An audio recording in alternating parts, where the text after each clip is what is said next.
আসসালামু আলাইকুম। টেকনিক্যাল আজাদ চ্যানেলের পক্ষ থেকে আপনাকে স্বাগতম। ফেসবুক খুবই জনপ্রিয় সামাজিক একটি যোগাযোগ মাধ্যম হওয়ার কারণে আমাদের প্রতিদিন সবচেয়ে বেশি সময় ফেসবুকে ব্যয় হয়। তো পরীক্ষা সংক্রান্ত কাজে অথবা আমাদের ফেসবুক আইডিতে কেউ রিপোর্ট করলে আমাদের খুব বেশি প্রয়োজন পড়ে ফেসবুক আইডিটি ডিঅ্যাক্টিভ করে রাখার জন্য। আজকে টিউটোরিয়ালে দেখাবো যে কিভাবে আপনি আপনার ফেসবুক আইডিটি ডিঅ্যাক্টিভ করে রাখবেন, এর পুরো টিপ অ্যান্ড ট্রিক্স। আজকের পুরো টিউটোরিয়াল জুড়ে আপনাদের সাথেই থাকছি আমি একে আজাদ। একটা কথা বলে রাখি, আপনি যদি আমার চ্যানেলে নতুন হয়ে থাকেন চ্যানেলটি সাবস্ক্রাইব করবেন, আর যদি অলরেডি সাবস্ক্রাইব করেই থাকেন থ্যাংক ইউ সো মাচ। কথা না বাড়িয়ে চলুন শুরু করা যাক আজকের টিউটোরিয়াল।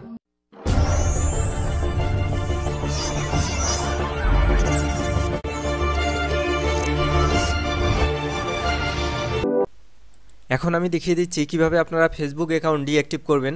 এর জন্য আপনাকে একটি ব্রাউজার ওপেন করে নিতে হবে। তো আমি ফার্স্ট একটি ব্রাউজার ডাবল ক্লিক করে ওপেন করে নিচ্ছি। দেখুন আমি একটি ব্রাউজারে ডাবল ক্লিক করলাম, আমার ব্রাউজারটি ওপেন হয়ে গেছে।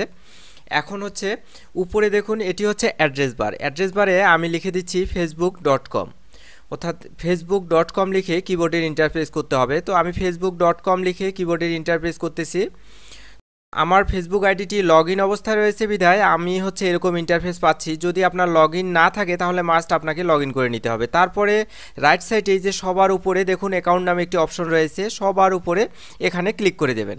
এখানে ক্লিক করে দেওয়ার পরে দেখুন সেটিং অ্যান্ড পিভিসি নামে একটি অপশন রয়েছে, সেটিং অ্যান্ড পিভিসিতে ক্লিক করে দিন।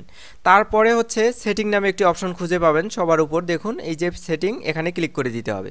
তো আমি এখানে ক্লিক করে দিলাম। দেওয়ার পরে আমি এরকম একটি ইন্টারফেস দেখতে পাচ্ছি। এখন লেফট সাইডে যদি তাকাই তাহলে এখানে খুঁজে পাবো ইওর ফেসবুক ইনফরমেশন নামে একটি অপশন, ইওর ফেসবুক ইনফরমেশন, এখানে ক্লিক করে দিন। তো এখানে আমাকে ক্লিক করে দিতে হচ্ছে। তারপরে হচ্ছে এরকম একটি ইন্টারফেস যখন চলে আসবে তখন আমাকে মাউস স্ক্রোল করে একটু নিচের দিকে আসতে হবে, দেখুন এই যে নিচের দিকে। তারপরে হচ্ছে ডিঅ্যাক্টিভেশন নামে একটি অপশন আমরা খুঁজে পাবো। এখানে লেখা আছে temporary deactive or permanently delete your account নামে একটি লেখা আছে। তারপরে এই যে ভিউ নামে একটি অপশন রয়েছে, এই ভিউয়ে ক্লিক করে দিতে হবে। তো আমি ভিউ অপশনে ক্লিক করে দিচ্ছি। ক্লিক করে দেওয়ার পরে দেখুন ডিঅ্যাক্টিভেট অ্যাকাউন্ট নামে একটি অপশন রয়েছে, এটা ক্লিক করে দিতে হবে। তো আমার এটা ক্লিক করা অবস্থায় রয়েছে, তাহলে কন্টিনিউ, দেখুন কন্টিনিউ টু অ্যাকাউন্ট ডিঅ্যাক্টিভেশন, দেখুন কন্টিনিউ টু অ্যাকাউন্ট ডিঅ্যাক্টিভেশন, এখানে ক্লিক করে দিতে হবে। তো আমি এখানে ক্লিক করে দিচ্ছি অ্যাকাউন্টটি ডিঅ্যাক্টিভ করার জন্য। একটু লোড নেবে, নেওয়ার পরে দেখুন please enter your password to continue, বলছে যে আপনাকে কন্টিনিউ করার জন্য আপনার পাসওয়ার্ডটি দিয়ে দিতে হবে। তো আমি আমার যে ফেসবুক পাসওয়ার্ডটি রয়েছে কন্টিনিউ করার জন্য সেই পাসওয়ার্ডটি আমি এখানে দিয়ে দিচ্ছি। তো এই পাসওয়ার্ডটি এখানে দেওয়ার পরে দেখুন কন্টিনিউ নামে একটি অপশন নিচে রয়েছে, এখানে ক্লিক করে দিতে হচ্ছে। তো আমি এখানে ক্লিক করে দিচ্ছি কন্টিনিউতে ক্লিক করে দেওয়ার পর একটু লোড নেবে কয়েক সেকেন্ড। নেওয়ার পরে এরকম একটি ইন্টারফেস আমার সামনে চলে এসছে। এখন উপরে বলছে যে are you sure that you want to deactivate your account, তারপরে নিচের দিকে আসুন, this is temporary I will be back, অর্থাৎ এটা টেম্পোরারি ব্লক করতেছি এবং আমি এখানে ফিরে আসব।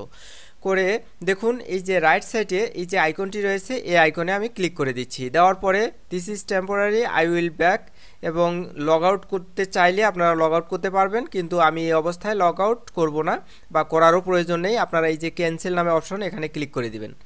এখানে ক্লিক করে দেওয়ার পরে দেখুন একটু স্ক্রল করে সবার শেষে নিচের দিকে চলে আসবেন। নিচের দিকে আসার পরে এখানে দুইটি অপশন খুঁজে পাবেন যে আপনারা ফেসবুক থেকে ইমেল পেতে চাচ্ছেন কি না। যদি চান তাহলে এটা অ্যাক্টিভ করে দিতে হবে, অর্থাৎ ক্লিক করে দিতে হবে। আর যদি এখানে নিচে আরেকটি অপশন দেখুন কিপ ইউজিং মেসেঞ্জার, অর্থাৎ আপনি যদি মেসেঞ্জার ডিঅ্যাক্টিভ অবস্থায় চালু করতে চান তাহলে এটা টিকচিহ্ন দিতে হবে। তো আমি মেসেঞ্জার চালু করব, এজন্য টিকচিহ্ন দিলাম, দিয়ে এই যে নিচে ডিঅ্যাক্টিভ অপশনটি রয়েছে এখানে ক্লিক করে দিলাম। এরপরে হচ্ছে আর ইউ শিওর, দেখুন are you sure that you want to deactive your account, আপনি কি শিওর যে আপনি ডিঅ্যাক্টিভ করতে চাচ্ছেন অ্যাকাউন্টটি, তাহলে এই যে ডিঅ্যাক্টিভ নাও অপশনে রয়েছে নিচে, এখানে ক্লিক করে দিতে হবে। এখানে ক্লিক করে দেওয়া মাত্রই কয়েক সেকেন্ড হয়তো বা লোড নেবে, লোড নেওয়ার সঙ্গে সঙ্গে আমার অ্যাকাউন্টটি ডিঅ্যাক্টিভ হয়ে যাবে। তো দেখুন এখন এখানে মেসেজ চলে এসছে your account has been deactivate, অর্থাৎ আমার অ্যাকাউন্টটি ডিঅ্যাক্টিভ হয়ে গেছে। এখন যদি আমি লগ ইন করি তাহলে অ্যাক্টিভ হবে, অন্যথায় আমার অ্যাকাউন্টটি ডিঅ্যাক্টিভ অবস্থায় থাকবে। তো এরকম অনেক সুন্দর সুন্দর টিউটোরিয়াল পেতে আমার চ্যানেলটি সাবস্ক্রাইব করে পাশেই থাকবেন এবং পাশে থাকা বেল আইকনটি বাজিয়ে দেবেন। আজকের টিউটোরিয়ালটি যদি ভালো লেগে থাকে চ্যানেলটি সাবস্ক্রাইব করবেন। লাইক কমেন্ট শেয়ার করে বন্ধুদের দেখার সুযোগ করে দেবেন। ভালো থাকবেন, সুস্থ থাকবেন এই প্রত্যাশায় শেষ করছি। আল্লাহ হাফেজ।